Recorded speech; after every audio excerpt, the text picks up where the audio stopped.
Na quarta-feira da semana passada, eu não estava aqui com vocês, estava participando de um momento de missão global. Muitos de vocês sabem, já há uns bons anos nós nos envolvemos no projeto de missão global da divisão sul-americana e de vários campos aqui do Brasil acerca de evangelização e missão aos judeus. Então, eu estava em Curitiba, quarta-feira passada, fazendo um momento de evangelismo público. Okay? O evangelismo público aos judeus envolve muitas festas judaicas.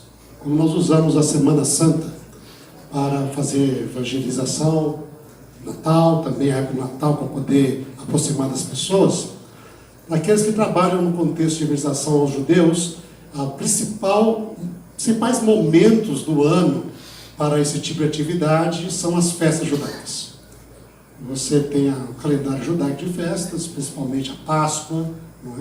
Depois o Pentecostes, aí a festa das trombetas, que é o início do ano novo judaico, o dia da expiação e depois a festa dos tabernáculos.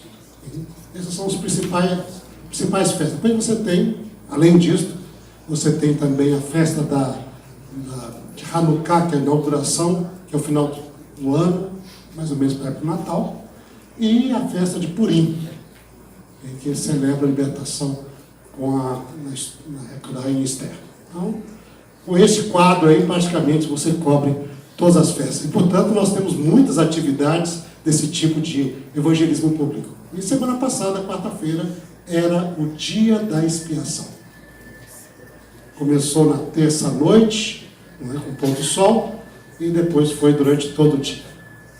E ali estávamos fazendo essa atividade, junto com convidados, com pessoas de origem judaica que estavam ali com os irmãos em Curitiba.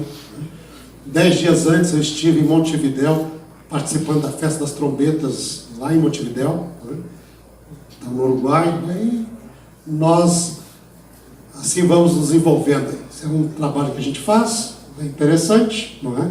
É parte de um trabalho de missão que nos unimos à igreja e ajudar a desenvolver aqui na América do Sul. Bom, o que tem isso a ver com a nossa reflexão de hoje?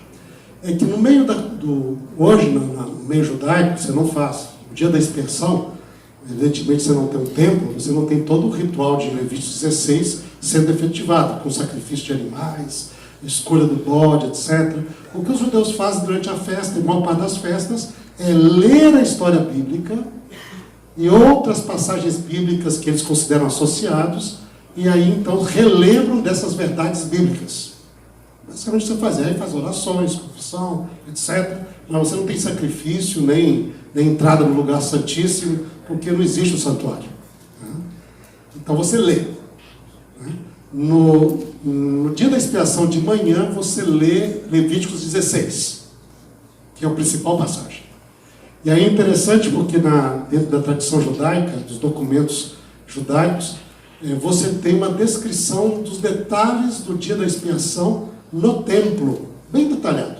O que o sacerdote fazia, onde ele operava, trocava suas vestes, como procedia, quando entrava no lugar primeiro santo, para oferecer incenso, o sacrifício da manhã, depois voltava, sacrifícios que adicionais fariam, o sacrifício do bode para o Senhor, o carneiro também, e daí entra com sangue, mistura o sangue, entra no lugar santíssimo, asperge assim, fala assim. Bem interessante, porque nós temos um resumo na Bíblia, mas ali do 16, mas como isso funcionava no dia a dia, do dia do Yom Kippur, não é? No dia da expiação, você encontra isso na literatura judaica. E é bem marcante quantos detalhes, porque nos ajuda a enriquecer a nossa compreensão do ritual desse dia. Então, de manhã, a principal leitura é Levíticos 16. À tarde, eles continuam aí no culto da tarde, no horário do sacrifício da tarde, que mesmo horário que Daniel orava, não é? E eles leem Levíticos 18, mas uma história intrigante que aparece no contexto de expiação é a história de Jonas. O livro de Jonas é lido inteiro na tarde do dia da expiação. E é exatamente este livro que eu gostaria de convidar você a abrir comigo agora para a nossa reflexão. Livro de Jonas. É curioso ver este livro, que você poderia esperar outro material, né? Mas um livro ligado com perdão, porque o dia do Yom Kippur é o dia do perdão, de juízo, mas ligado com a história de gente que nem israelita é, que é ninivita. O que está aqui, não é? Esse livro aí com os principais temas bíblicos que os judeus consideram no dia da expiação. Por que pensar no livro de Jonas? Por que não pegar, por exemplo, Isaías 58, seria legal, fala de expiação, não é? E outras passagens bíblicas que falam. Por que livro de Jonas? E é curioso ver esta realidade e a mensagem que se pode tirar do livro de Jonas. Eu gostaria de convidar você a meditarmos um pouco neste livro, nesta manhã. Mas meditar num aspecto somente. Não dá para a gente meditar em tudo, né? Mas num aspecto que seria a razão por que Jonas fugia de Deus e não queria ir para Nínive. E tentar relacionar isso com a questão dessa ideia de expiação, perdão, e por que ele está ali. A razão por que Jonas fugia de Deus, ou fugiu de Deus, era tão reticente. É interessante ver os comentários bíblicos, aparecem várias sugestões. Muitas são bem populares, até no nosso meio. Uma delas seria que Jonas, ele era muito judeu, típico judeu orgulhoso que desprezava as outras nações. E os comentaristas colocam isso. Jonas é o tipo do israelita que se considera superior e, portanto, não aceita levar a salvação para outros. E aí você bota lá Jonas ligado com Pedro e etc. e faz toda essa parte. Será que Jonas realmente era um orgulhoso israelita que desprezava os gentios e não tinha nenhuma preocupação com eles e desconsiderava de tal maneira assim? Quando nós olhamos o livro de Jonas, parece que essa resposta não corresponde. Porque não é somente os ninivitas que são estrangeiros aqui no livro. Nós temos a história dos marinheiros. E a relação de Jonas com os marinheiros não é uma relação tão negativa assim. A história diz que ele desceu lá para o navio para ir para Tarsis, provavelmente uma cidade fenícia na costa da Espanha, que era o outro lado do Oceano Mediterrâneo, ou até na costa espanhola, mas do lado do Atlântico. Aí realmente é o fim do mundo. Não tinha mais nada depois que o pessoal considerava ali. Então, vai para Nínive. Não, eu vou para o fim do mundo, bem oposto. Então, lá do outro lado. Isso seria Tarsis. Os fenícios tinham expandido o seu império em todo o Mediterrâneo, construído cidades. Se você tiver a oportunidade de visitar a nossa escola em Sagunto, na Espanha, fica na costa do Mediterrâneo, próximo à cidade de Valência, mas nosso colégio fica do lado dessa cidade de Sagunto. E aí você tem várias ruínas ali antigas, romanas, gregas e fenícias. Ou seja, os fenícios moravam já naquela região, e ele já existia lá na época dos fenícios, antes dos romanos chegarem ali. Sagunto. Então, Jonas queria ir para lá. Foi para o fundo do navio, mas quando o pessoal, é interessante ver aqui no texto bíblico, quando o pessoal o encontra dormindo e diz para ele orar ao seu Deus, quem é você, de onde você vem, ele declara, ele diz lá, capítulo 1, verso 9, diz: eu sou hebreu, eu temo o Senhor, o Deus do céu, que fez o mar e a terra. Aí os outros ficaram realmente possuídos de medo. O Deus fez os céus e a terra e o mar e tudo mais? O que você está fazendo? Não, eu estou fugindo de Deus. Eu estou fugindo dele. E se vocês querem que o mar... o que vamos fazer com o mar aqui? Olha, é simples. Você me pega e lança no mar. E aí vai acabar essa tempestade, tranquilo. Vocês vão ficar vivos. Me pega, lança no mar. O problema sou eu. Isso é bem claro, não precisa se preocupar não, o problema sou eu. Agora, se vocês me acordaram, eu vou dizer para vocês, o problema sou eu. Eu estou fugindo dele, Deus me mandou para lá, eu estou indo para cá. e Deus mandou essa tempestade, e é só me jogar no mar. Okay? E você vê a relação dele com esses marinheiros, porque os marinheiros, se Jonas fosse um indivíduo orgulhoso, né, prepotente, vocês são nada, eu sou tudo, eles pegariam e jogavam logo. Mas eles não fazem isso. Os marinheiros, diz o texto bíblico, quando Jonas falou que é para jogar para o mar, o que eles fizeram? Eles se esforçaram, diz o verso 3, para alcançar a terra, remando, se esforçando, eles não quiseram jogar Jonas no mar. Não quiseram. De jeito nenhum, não, tem outra solução, que é isso, rapaz? Exagera não. E eles vão tentar, né? E não conseguem. A tempestade se torna mais forte. E aí eles então vão clamar a Deus. E notem que eles clamam ao Deus de Jonas, dizendo, usando o tetagrama, o nome santo de Deus. Verso 14. Clamaram a Yahweh, clamaram a Adonai, e disseram a Yahweh. Okay? Rogamos que não pereçamos por causa deste homem, e não faças cair sobre nós este sangue, quanto a nós inocentes, porque tu, Yahweh, fizeste como te aprouve. Okay? E levantaram a Jonas e o lançaram no mar, e dito e feito, Jonas estava certíssimo, o mar se acalmou na hora. Jonas tocou na água, acabou. Paz. Aí diz que temeram em extremo aqueles homens a Yahweh. Ofereceram sacrifício ao Senhor, fizeram votos, hein, ao Senhor. Vê, a interação de Jonas com esses marinheiros não é negativa. Eles tentam salvar Jonas. Quando não há caminho, eles lançam Jonas, eles adoram e fazem votos ao Deus de Jonas. Jonas foi bem sucedido com esses estrangeiros. Então, acho muito difícil que esta razão seja a razão porque Jonas fugia, que ele era prepotente, orgulhoso e desprezava os outros. Por quê? Ele deu um testemunho suficiente para as pessoas crerem em Deus. Mas vemos ali que mas Jonas preferia morrer afogado no Mediterrâneo do que ir para Nínive.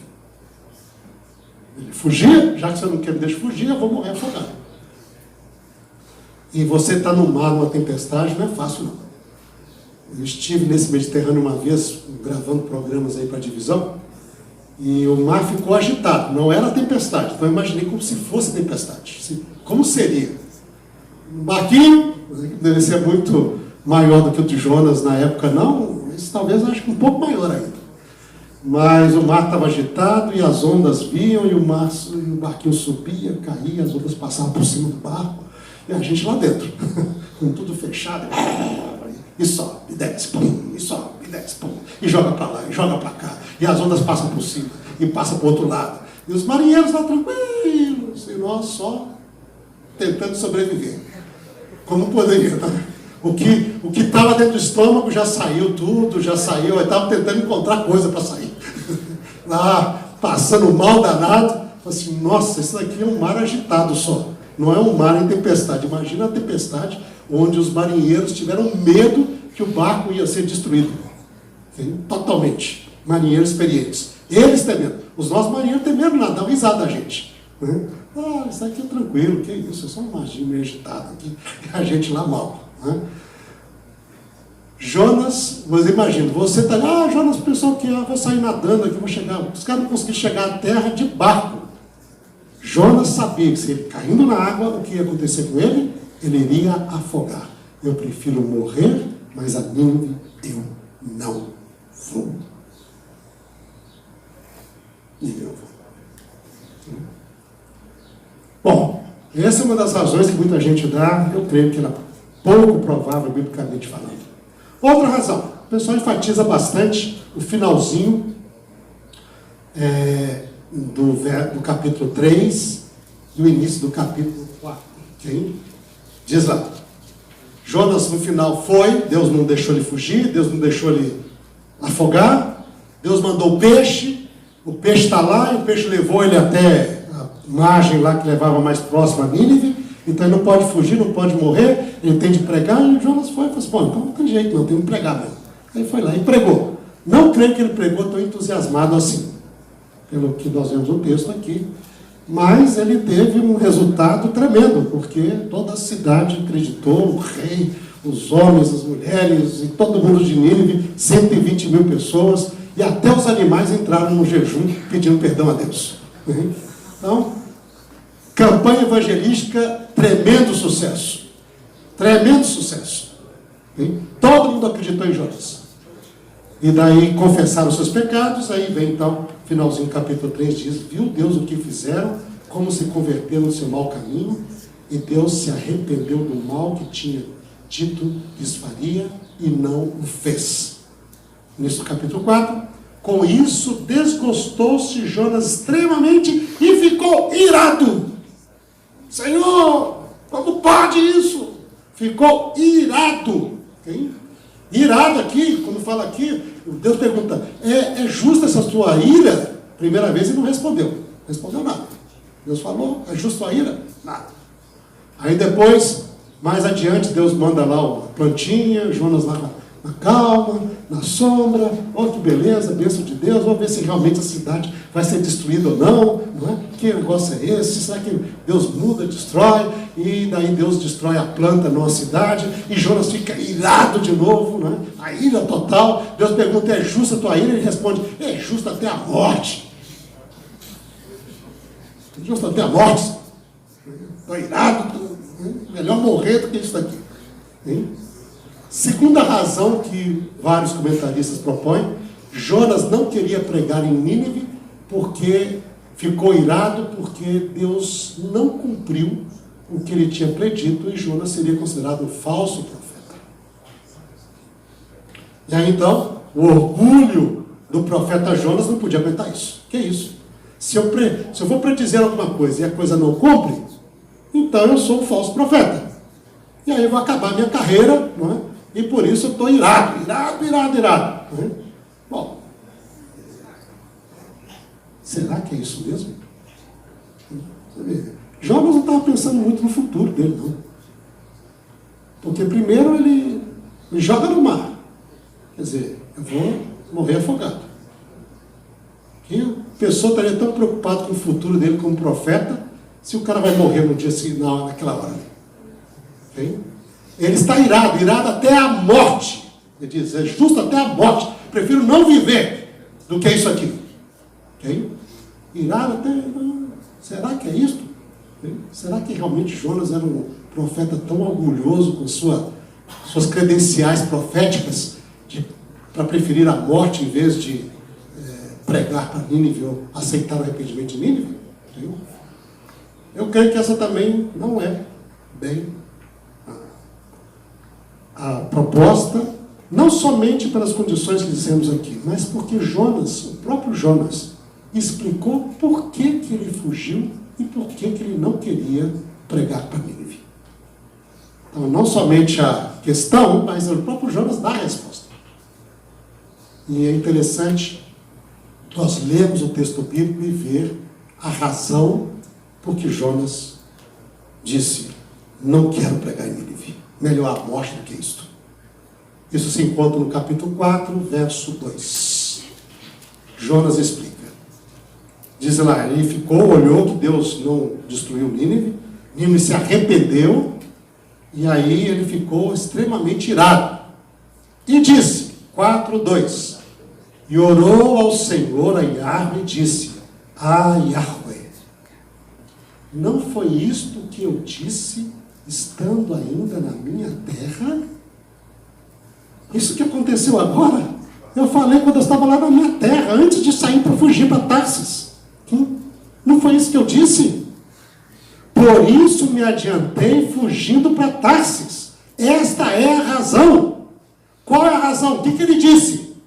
Pois sabia que és Deus clemente, misericordioso, tardio em irar-se, grande em benignidade, e que te arrependes do mal.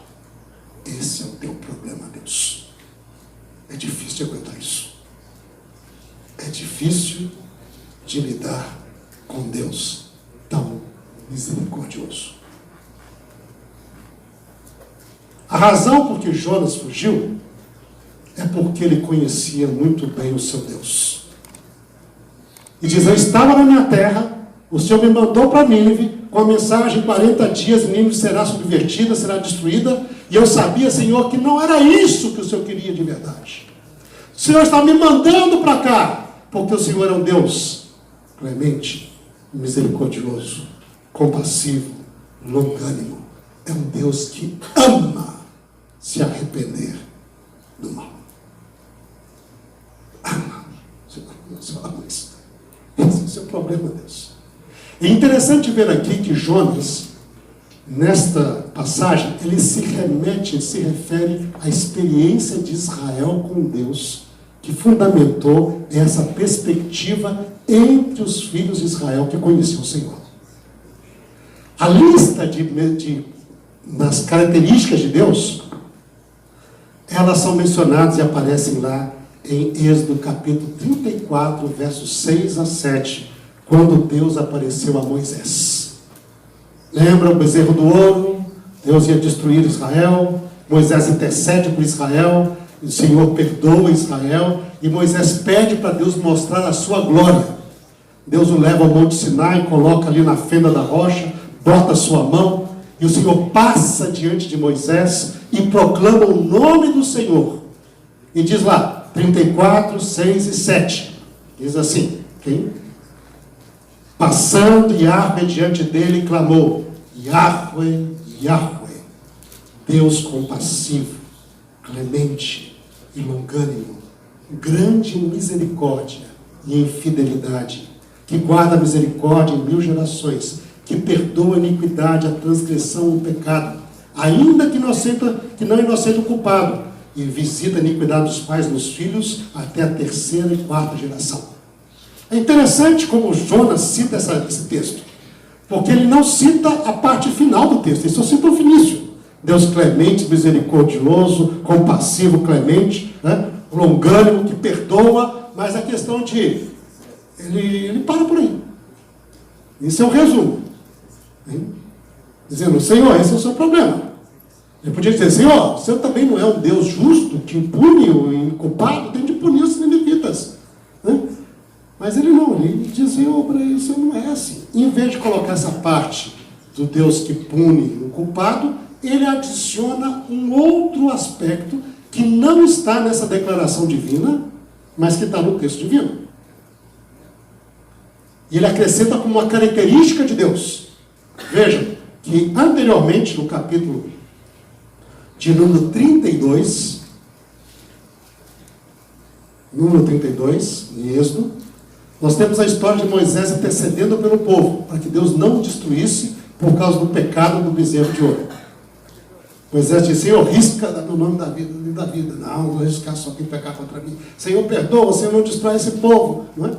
E diz lá que depois da intercessão de Moisés, que diz ali, capítulo 32, verso 14: então se arrependeu o Senhor do mal que dissera havia de fazer ao povo. E não fez. Deus se arrependeu do mal. Jonas pega esta característica de Deus, que perdoa Israel, e ele coloca isto como a segunda parte da natureza divina. Tu és um Deus clemente, longânimo, compassivo, e que se arrepende do mal. Isso é a tua natureza, Deus. E quem pode aguentar isso? É difícil aguentar isso, sim. Okay?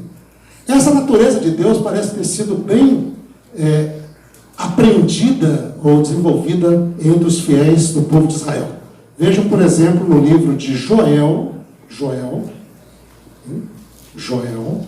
vamos um pouquinho antes do livro de Jonas. Joel, no capítulo 2. Lembra, Joel faz aquela descrição das 7 pragas que iriam destruir Jerusalém e Judá. Os gafanhotos para cá, para lá, etc. Depois do capítulo 1, com as pragas de gafanhoto, ele descreve um exército que usa a linguagem de praga, mas parece um exército de verdade, que vai destruir as cidades, botar tudo, homens guerreiros e tal, não é? Vai acabar com a nação, nos dias de Joel.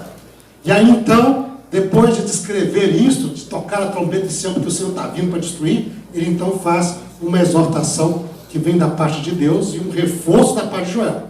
Diz lá, capítulo 2, verso 12. Ainda assim, agora mesmo, diz o Senhor, convertei-vos a mim de todo o vosso coração.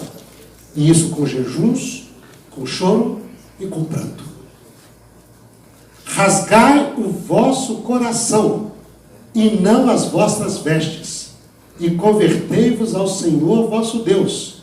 E aí parece que aqui a palavra do profeta se une à exortação divina. Que o profeta diz, vamos converter ao Senhor vosso Deus, por quê? Porque Ele é misericordioso, compassivo, tardio em iraça, grande em benignidade, e que se arrepende do mal. Entre os profetas bíblicos, entre o povo de Israel, havia clara consciência de que este é o Deus de Israel.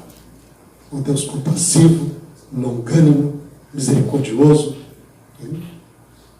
tardio em irar-se, mas que ama arrepender-se do mal. Isso é natureza divina. Essa expressão arrepender-se do mal, ela fica clara quando nós vamos, por exemplo, a Jeremias 18. A palavra do oleiro. Se você pegar lá Jeremias 18, isso deixa bem claro qual o significado disto. Ele manda o profeta ir até a casa do oleiro, está fazendo barros ali, né? Vasos de barros, e daí ele olha lá e diz, quando o vaso estraga, o que o oleiro faz? Pega o vaso de novo e refaz o barro.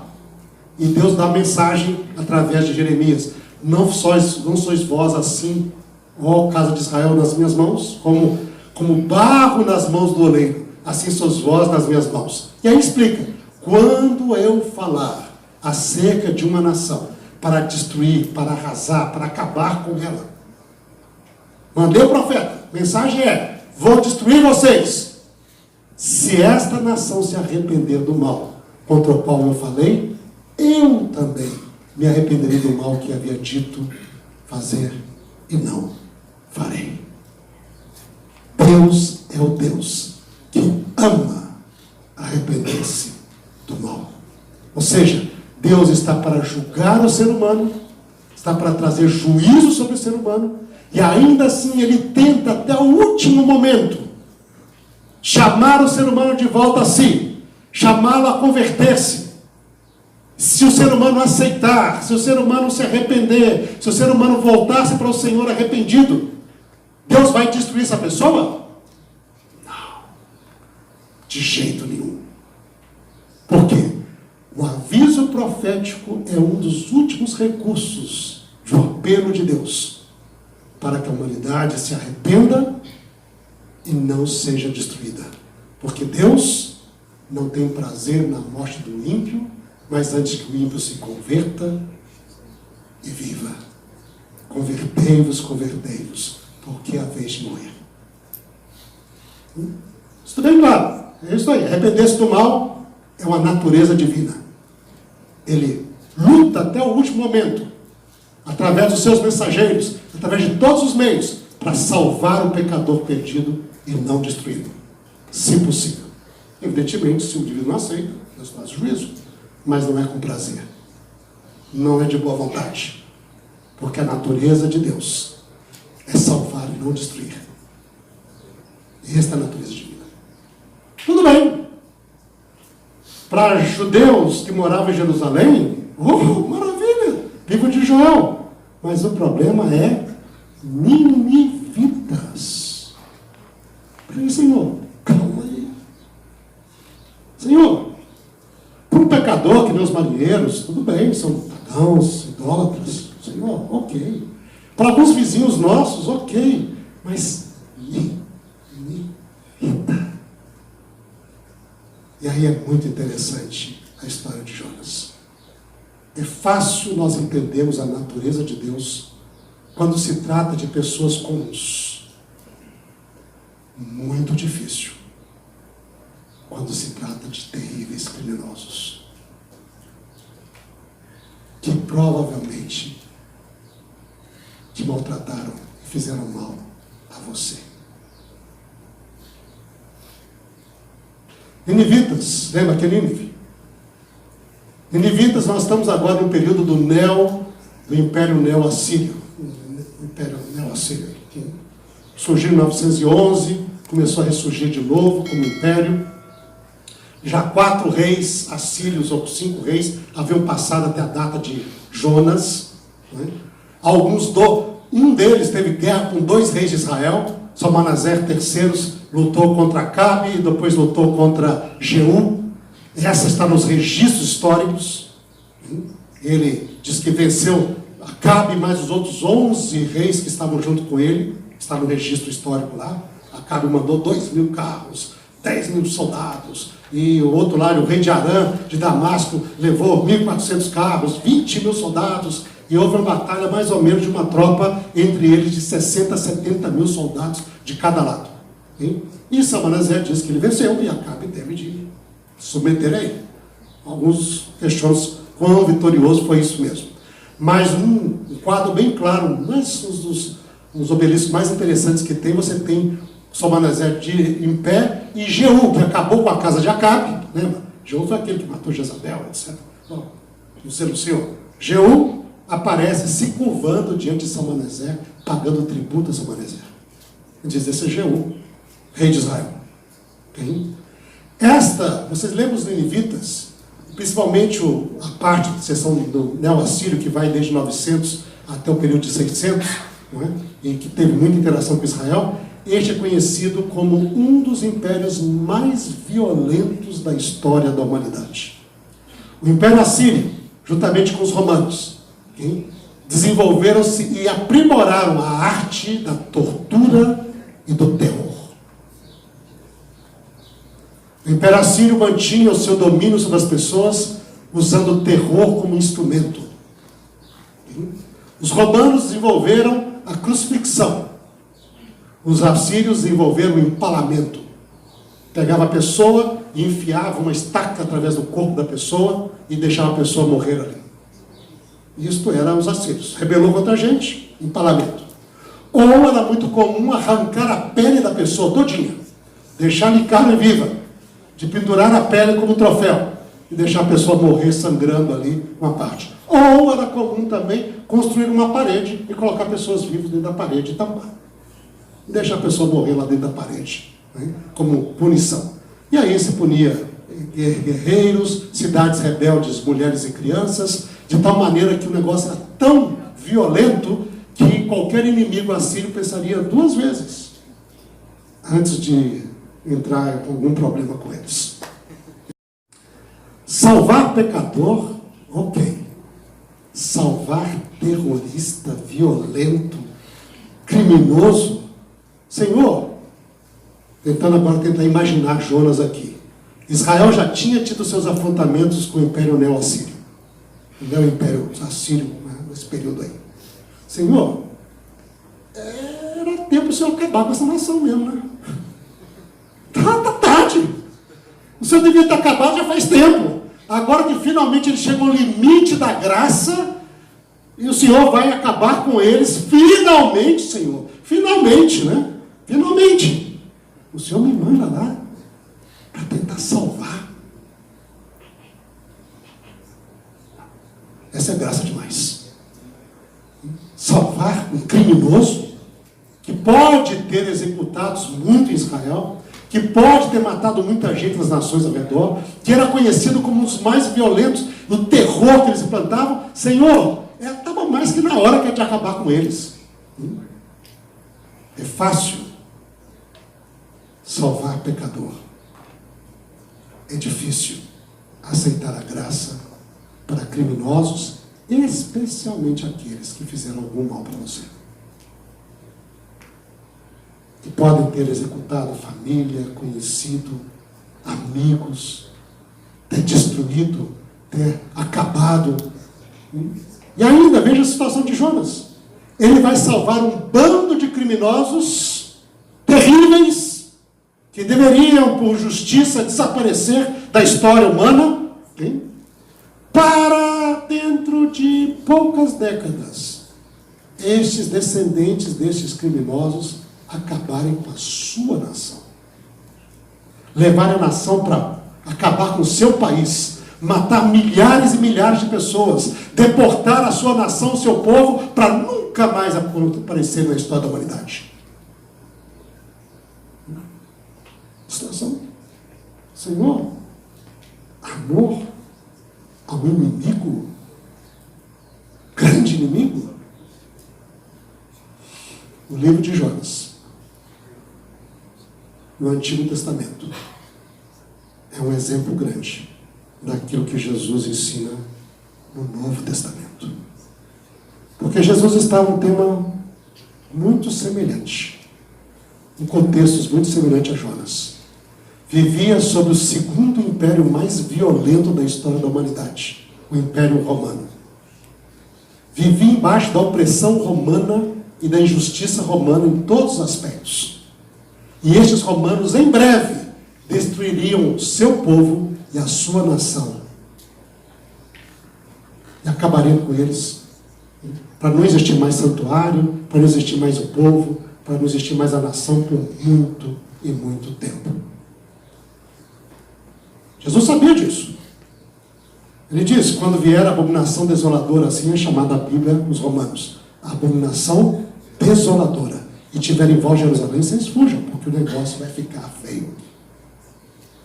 Pois a esta abominação desoladora, Jesus se refere de maneira bem direta ao falar o seguinte no Sermão da Montanha. Mateus capítulo 5, verso 43 em diante, ouviste que foi dito, amarás o teu próximo e odiarás o teu inimigo. Eu, porém, vos digo, amai os vossos inimigos e orai pelos que vos perseguem. Para que vos torneis filhos de vosso Pai Celeste, porque Ele faz nascer o sol sobre maus e bons, e vir chuva sobre justos e injustos. Porque se amardes os que vos amam, que recompensa tendes? Não fazem os publicanos também o mesmo? E se saudardes somente os vossos irmãos, que fazeis demais? Não fazem os gentios também o mesmo? Portanto, conclui o Senhor, sede vós teleioi, sede vós perfeitos, chegue até o fim. Telos, objetivo, chegue até o fim, a plenitude, hein? Sejam completos, assim como Teleos é o vosso Deus. Seja vós perfeito, como perfeito é o vosso Deus. A perfeição bíblica está ligada com amor até pelos inimigos, com o perdão, com a tentativa de salvar este inimigo que te fez tanto mal. Jonas é o Evangelho de Deus na sua plenitude no Antigo Testamento. Não terei eu misericórdia. Deus ama, tem misericórdia. E o livro termina assim, porque ele nos convida a nossa resposta. E nós? Será que nós iremos ser teleiões? Completo, como é completo Deus?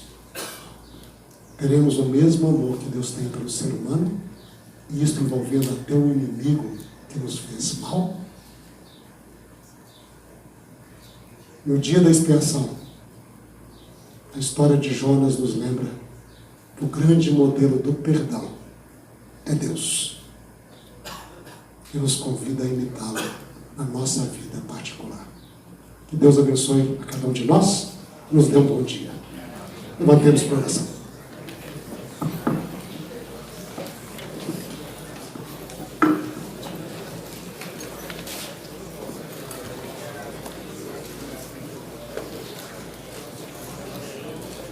Vamos orar? Curvar a nossa fronte.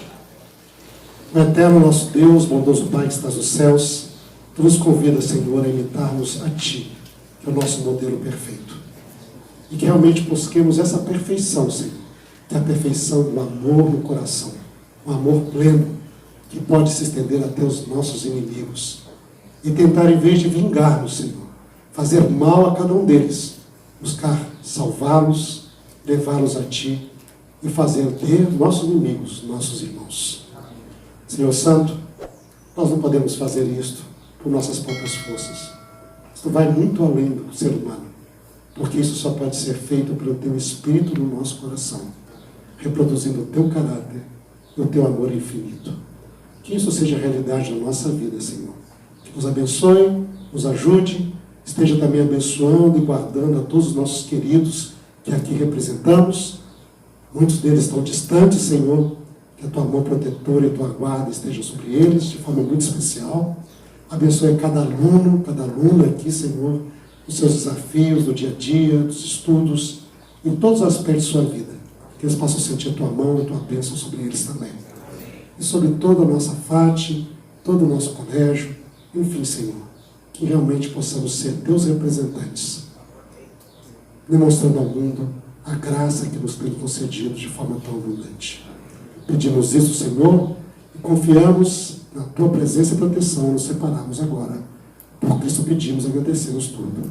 Amém.